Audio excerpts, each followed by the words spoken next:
Howdy, this is Jim Murado, and this is September 2021, and we're basically, I can't remember if we were there yet or not. I think we're heading towards Grand Isle, Vermont, which gets kind of confusing because I think it's the name of the island, it's also the county, and it's, from what I could comprehend, it's basically an island or a little chain of sort of group of islands that's kind of on the northwestern tip of Vermont. This was not a planned trip. Yeah, here we go. Check out the drive. I mean, it's just so pretty. Everything is so pretty. It's freaking Vermont, which is just perfect. But you're up here on this little kind of island area. There's water. What a relaxing place to be. And this just wasn't even on our radar until we got up to Vermont. We kind of did everything we planned to. We left a free day on our schedule to kind of plan out. You know, maybe we'd want to double back and see something we'd seen previously. Maybe we'd find something new to do. And, you know, as my wife was kind of looking through some brochures we picked up, she started telling me about Grand Isle. Yeah, I wanted to go to this. I wanted to go check this out. I'm sorry I'm getting distracted by the scenery right now. So yeah, we drove up here. I want to say maybe we spent just a few hours driving around without a plan and checking around to see what was here. We found a couple of little, I don't want to call them strip malls, maybe just little shops. But we mostly just drove around. We found a couple of visitor centers that were really, really nice. We talked to some people. This ended up being somewhat of a highlight of our trip, and it was totally unplanned. And we just enjoyed it. If you've watched any of my other videos, you know I just enjoy driving around almost without a plan. And this was just a perfect area for that. You know, it's rural driving, it's Vermont, you've got water. This was just really special. I stopped at a couple post offices, and you know, we drove around some places. Just had a darn good time. One of the things that we did do. Oh, I like that sign, by the way. Looking for firemen. Not a lot of benefits, but you get to wear a cool hat. One of the things we did do, we drove up to the Canadian border, and we actually went to where you could cross over. And of course, you know, with the way things are right now, I'm sure you can't do that very easily. I think things have changed since then, but at that moment, you couldn't really cross over into Canada. But we went up to the very tip-top border area, and we looked over into Canada, and then we drove down some roads where I'm pretty sure on our left was America and on our right was Canada. I was tempted to get out of my car and quickly run over into a Canadian cornfield just to say I did it. But then I started thinking, yeah, I'm sure there's some security cameras over here, and I'm sure I would get in some legal trouble for that. But we were right on the border, and that was just really, really cool. Yeah, when you're driving around like this, you'll see random trains and bikers here and there. So yeah, we drove around. We went to a couple of visitor centers, had some great conversations, like I said, and I wanted to mention I picked up a book. Actually, while we were in Woodstock at the what's the name of that bookstore? The Yankee Bookshop. I picked up Joseph Citro's Lake Monsters, which is kind of horror fiction. Yeah, that's probably the best way to categorize that. And it's sort of set in this area. I think it's on a fictitious island in this area. But man, it is a good, weird book. And I just wanted to mention that really quick. If you're going to be up in this area, Lake Monsters by Joseph A. Citro would be a good one to read. Mr. Citro writes a lot of books on kind of cryptid UFO kind of topics, ghosty stuff. The unknown in Vermont, and he's been doing it for decades. And I was thrilled to find a signed copy of that while we were in Woodstock. But it would be a great book to read if you were going to be in this area. Oh yeah, we found this wonderful. This was at a post office / gift shop welcome center area. Yeah, this is behind me. We're obviously getting a great view right now, but behind me is the Heroes Welcome Visitor Center, I believe is what it's called, in North Hero, Vermont. When you do this drive, and you should do this drive because it's just unbelievable, very stereotypical New England, just perfect. But yeah, stop here for that view right there, and to stop at the gift shop that's right behind us. It's a post office. I got a postmark. I collect postmarks. And just a cute little gift shop. We went in. I took a few pictures. I thought this was just attractive. They kind of have just perfect gifts to take back home. And they had a great local book selection. And I love that. I love a nice local book selection. They sold some kind of interesting maps. Yeah, they had coffee. It was the kind of general store kind of place I think locals could go to for a quick snack or drink. And it's the kind of place that people like me would stop at to get a gift.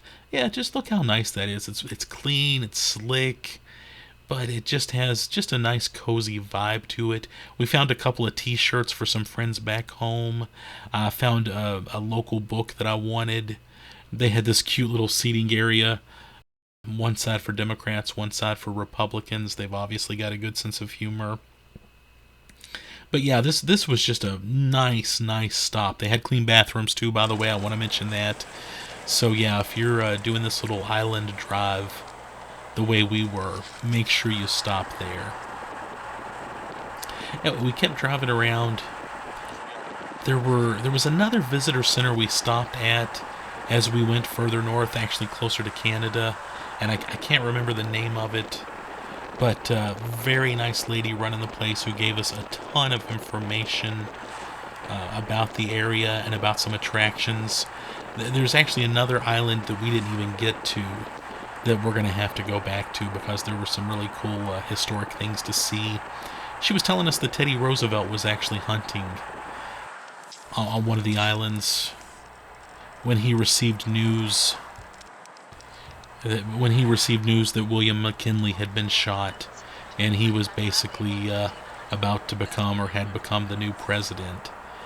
I was thinking that was in New York State for some reason, but there's some connection to Vermont and to those islands, and I'm gonna have to go back again just to check out, just to check that out.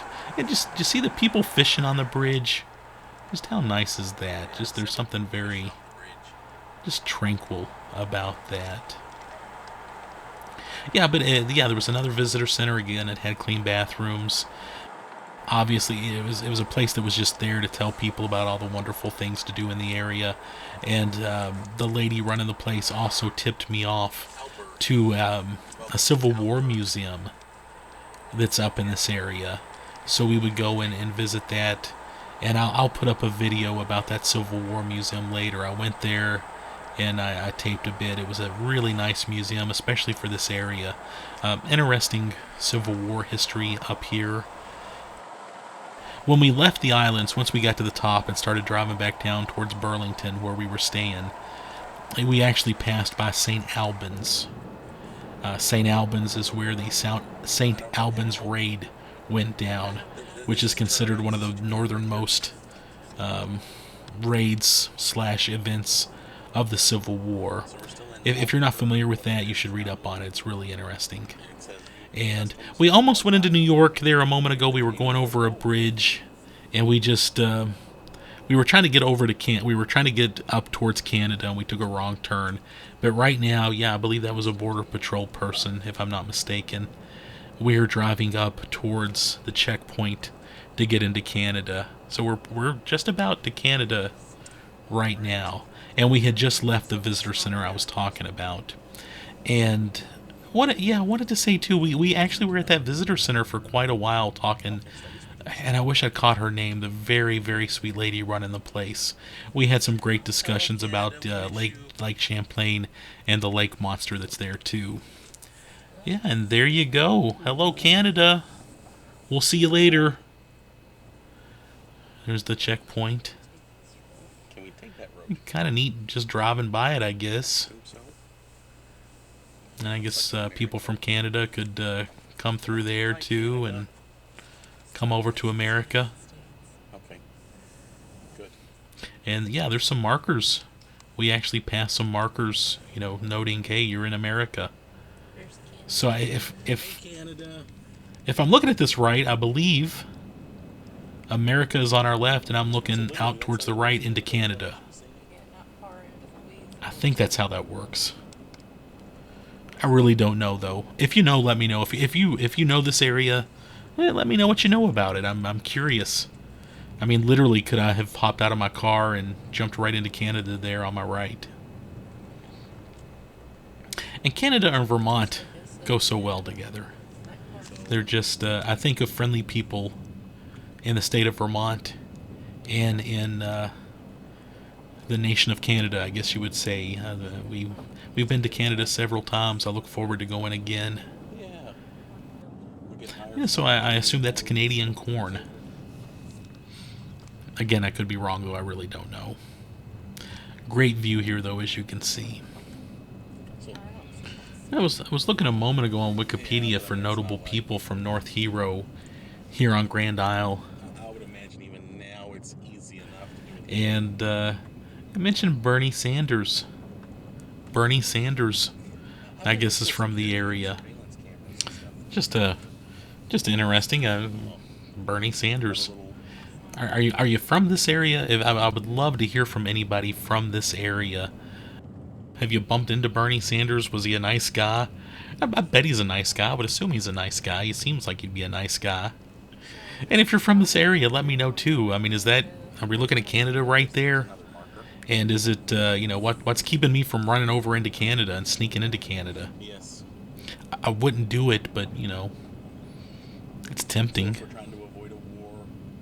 Yeah, and if you live in this area too, are there a lot of people, I guess during non-COVID times, that go back and forth, that work live in Vermont and work in Canada, or vice versa? How does that work? I know there's the one town not far from here in Vermont where there's a library on the national, right on the border, and I always wondered how that works. In fact, that's probably something we would have tried to have seen on this trip if there weren't all the travel restrictions, with going back and forth between the U.S. and Canada. But yeah, if you live in this area, let me know, what it's like, and if people do go back and forth much between Canada and the U.S.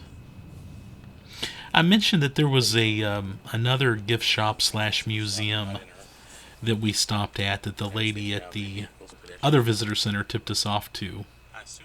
Oh, okay. There's some little information about traveling back and forth. It's called the Soldiers and Citizens Free Civil War Museum in Alberg, Vermont, at the New England via Vermont shop. And they've also got the Room of Curiosities. And I'll put up videos on both of those later. But yeah, kind of as we got to this northern tip of the islands, I guess you would say, we found the Great Visitor Center, and then just maybe a mile or two down the road from that was that Civil War Museum / gift shop / Room of Curiosities that I mentioned. And we went in there, cute gift shop, really nice, independent, kind of DIY Civil War museum with a focus on Vermont, but also covering the whole Civil War. And there was a sweet little lady running the place, and I ended up talking to her for quite a while. And yeah, that was just a lot of fun. It was a nice stop, and I was glad that I stopped there. And it was a great museum. I made sure to pick up a couple of things there too to help support them. But yeah, this was just, again, an unplanned side trip on our recent road trip to Vermont, and it ended up just being incredible and being a lot or museum? Yeah, a lot more interesting than we anticipated. But yeah, if you've been here or if you're from this area, drop me a note. Let me know what I missed. Let me know what I've got to make sure I hit next time I go here, because I definitely want to go back. Are there any good books specifically about this area? Yeah, let me know. This was just a total treat. And as I mentioned, we left and we went over to St. Albans, where the St. Albans raid happened. They have a wonderful community museum there that covers the raid and local history. I think it's maybe $5 to go through. It's ridiculously cheap, and they have wonderful people running that area. And oh, they also have the Traveled Cup Coffee Shop, one of my other favorite coffee shops in Vermont. But yeah, Grand Isle, Vermont, just a really nice bonus stop on our recent trip through Vermont.